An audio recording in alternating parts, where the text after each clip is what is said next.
Today's video is going to be slightly different. We are going to talk about relationships. Something that we don't do very often on this channel. But given that it's February, the month of love, it kind of feels appropriate.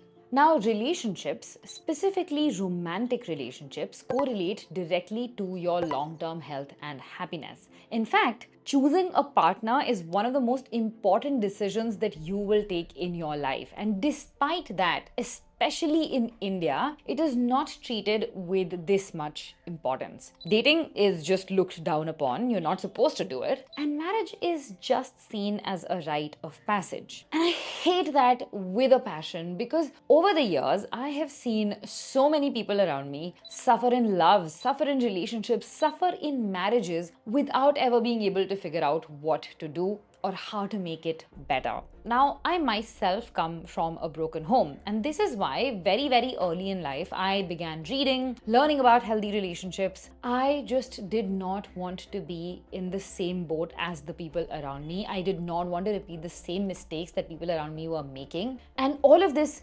reading, learning, and dating over the last decade taught me a lot about things like understanding, acceptance, change, vulnerability, honesty, and letting go. And it's because of these learnings, it's because of these lessons that I have been able to find someone who truly makes a great partner for me. But enough talking, let me share what these lessons and these rules are with you.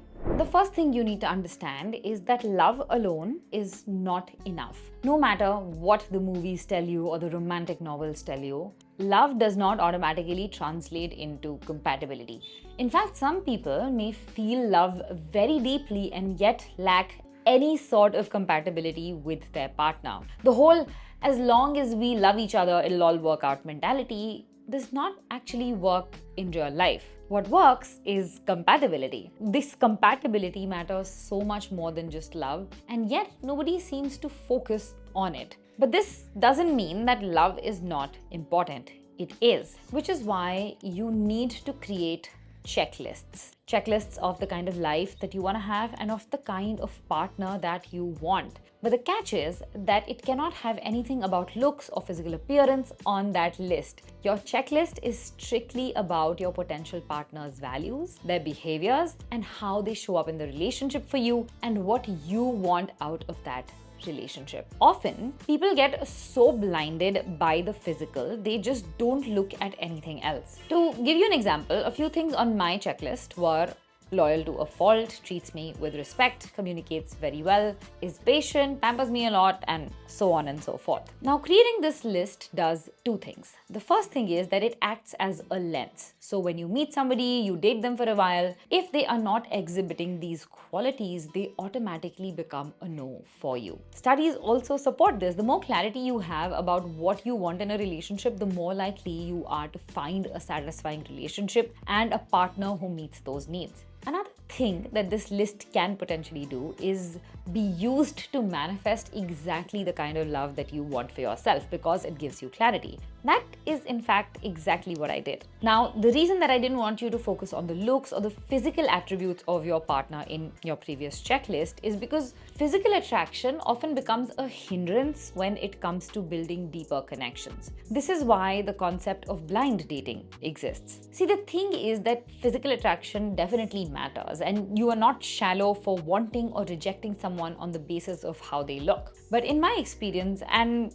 after reading a lot of studies over the last 10 years, I have found that when it comes to compatibility, physical attraction is just the tip of the iceberg. What is significantly important is whether you are emotionally and intellectually on similar wavelengths. AKA, are you attracted to their mind and their personality apart from just their looks? Even research says that emotional attraction actually lasts longer than physical attraction. So if you are not attracted to someone on an emotional level, on a personality level, that physical attraction will not last very long in most cases. So if you create your checklist from the earlier point, this will actually become quite clear to you, and you will become more open to exploring a person before rejecting them outright because of their looks. Coming to the fourth rule, intimacy is key. If love is the foundation of a relationship, intimacy is the glue that keeps it together.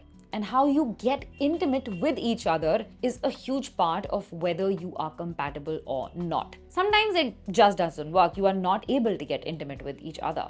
But sometimes you need to put in a little bit of effort to make it work, to reach a point where you are both comfortable being intimate with each other. And I'm not just talking about physical intimacy, because real connection happens on multiple levels. There is emotional intimacy, which is feeling safe enough to share your deepest thoughts and fears with that person. Then there's intellectual intimacy. Just like different types of attractions, there is different types of intimacies. So intellectual intimacy is the ability to challenge and inspire each other's minds. And then, of course, there is a physical intimacy, which turns out is the cornerstone of building on every other type of intimacy. Studies show that people who prioritize intimacy, couples who prioritize intimacy, actually report higher levels of relationship satisfaction. Admittedly, it's not always very easy to do, especially because couples might have different styles of intimacy, different levels of libido or sexual arousal, and sometimes just different schedules. Which is why intentionality also plays a huge role in building intimacy and keeping that spark alive.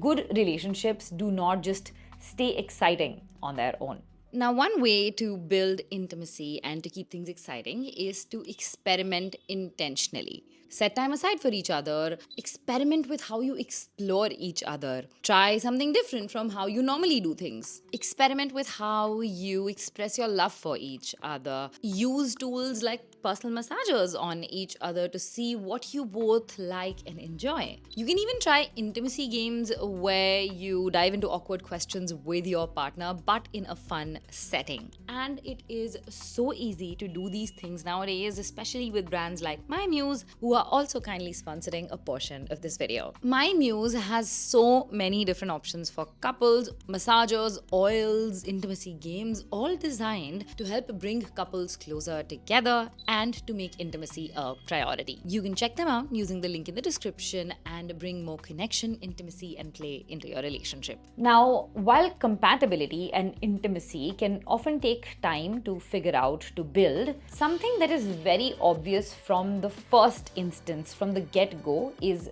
interest. If somebody is interested in you, and if they're interested in pursuing you, interested in making things work with you, you will know it. There is going to be no ambiguity, no confusion. There is going to be absolute clarity. They are not going to play games. It's one of the simplest relationship truths. If they wanted to, they would.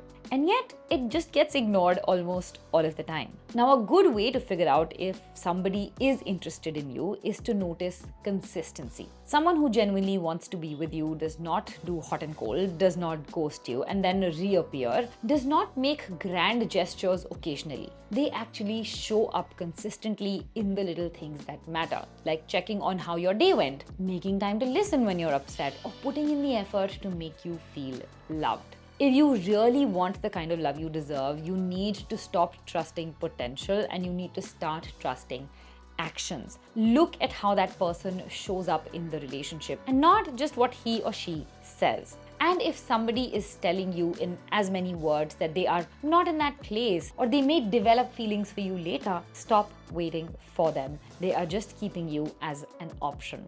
And that's not what you deserve. Now, one thing that can really help you gauge interest, gauge the person that you are with, is learning more about relationships in general. Learning about what makes a good relationship, learning about healthy communication, learning about attachment styles, learning about how to resolve conflict properly. And we live in the information era. Not knowing something should not be an excuse to not having a fulfilling relationship. I talked about how I started learning about relationships pretty early on in life, and I'm going to recommend a few books that are absolutely golden and absolutely game changers for having better relationships. First is Attached by Amir Levine and Rachel Heller. It teaches you about attachment styles specifically and how people show up for each other basis those attachment styles.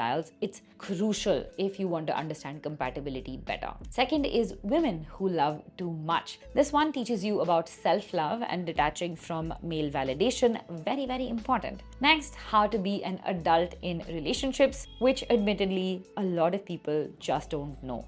In fact, I know 2 or 3 people who know how to be adults in relationships. Rest are just wounded children creating wounds further. The insight that this book gives on mindfulness in relationships is amazing. Next is Fight Right. This is one of my favorites. It teaches you how to use conflict to strengthen your bond instead of just end up breaking it. And one more thing that I want you guys to learn about when you are learning about relationships is just red, yellow, and green flags in relationships. These again pretty much work like a checklist that help you navigate the dating space and not let yourself fall for toxicity. Dr. Anna, who makes psychology-backed videos here on YouTube, has a wonderful video on this, and I highly recommend that you go check it out next. Coming on to rule number 7, understanding the 3 pillars of relationship success. A good way to figure out if a person is right for you, and this works 99% of the times, mind you, is to see how they fare on these 3 pillars. Respect. This, I believe, is even more important than love, because when there is respect in a relationship, you hold that person in very high regard. You value them, you value their opinion, and you do not take them for granted. Second is communication. 90% of relationship problems come from poor communication. If your communication is not at par, it will act like a broken GPS, taking you nowhere in your relationship. And anybody who tells you to not communicate your desires and see if your partner can automatically pick up on them because you deserve princess treatment is giving you bad advice. The third pillar is emotional safety. Do they make you feel emotionally safe? Do they hold space for you? Do they listen? Do they reciprocate with vulnerability? This, of course, is part of the emotional intimacy discussion that we were just having. Meaning, can you share the most vulnerable parts of yourself with them without fearing judgment or without feeling ashamed? Now, these 3 pillars matter more than you think, and a lot of people are so addicted to the highs and lows of toxic relationships that they spend their whole lives in relationships where all of these 3 pillars are absent. And you have to remember that it's equally important for you to provide these things in a relationship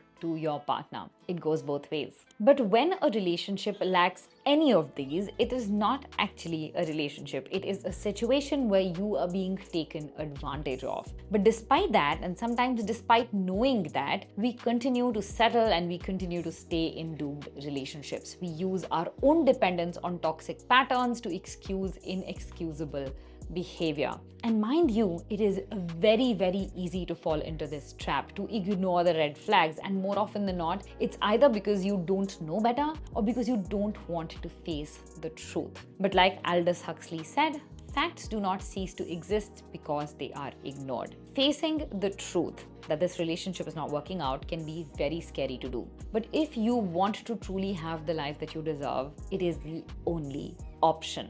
This means building the strength to let a familiar relationship go because it is not fulfilling you, it is toxic. It means being okay with being uncomfortable in your loneliness. It means putting yourself out there again. Now, fear is another big reason why so many people are so afraid to leave toxic relationships. The fear of being alone primarily. And that happens because you are not whole by yourself yet. As a result, you make someone else the center of your life, you live through them. But healthy relationships, good relationships, are not about 2 incomplete people coming together to make one whole.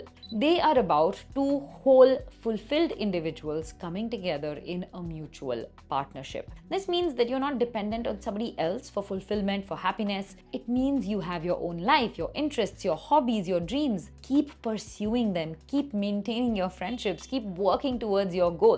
If you love painting, don't stop because your partner isn't into it. If you enjoy girls' nights out, keep having them. This also stands true for pleasure and for arousal. So you need to continue to explore your own body to figure out what it is that you like and what you don't like. Learn more about yourself by prioritizing your own pleasure. Again, you can use personal massagers and other tools from MyMuse to help you here. And if you're worried about ordering something like this at home, they have discreet shipping and packaging, so you're in safe hands. A healthy relationship will support your growth and your individuality. And when you approach relationships like this by prioritizing self-love first, you also attract a partner who is on the same frequency. The best relationships out there don't just happen. They are built with respect, with communication, vulnerability, and the right kind of effort. So stop chasing clarity in people who leave you confused. Prioritize love that feels easy, safe, and exciting. And above all, choose yourself first. Now tell me which of these rules and lessons spoke the most to you. Drop it in the comments, and if this helped, share it with a friend who needs to hear it. And of course, check out this video next because YouTube says that you are going to love it.